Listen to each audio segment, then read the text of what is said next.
What remedies can the defense, rather the prosecution, avail of? Because this seems like an attempt by the defense to really not hold trial at all.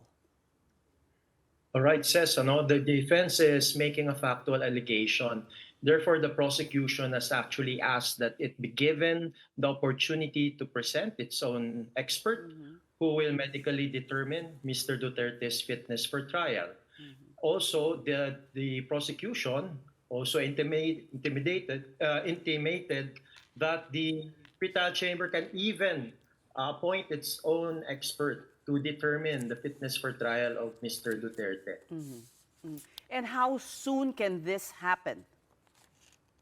Well, it should happen in a reasonable period of time. In fact, in the decision of the pretrial chamber, it did not agree with the indefinite adjournment asked by the defense.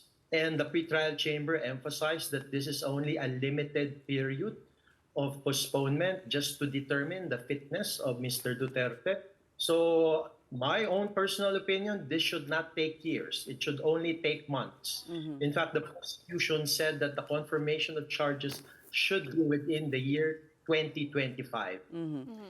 Well, Attorney Nicholas Kaufman did say that Mr. Duterte is suffering cognitive impairment. He now doesn't remember events and even his family members. But how does the ICC typically validate medical issues? Is there a way to fake these tests? Kasi pwede mo namang sabihin, diba? Hindi ko maalala, I don't remember. I mean, how do they validate that?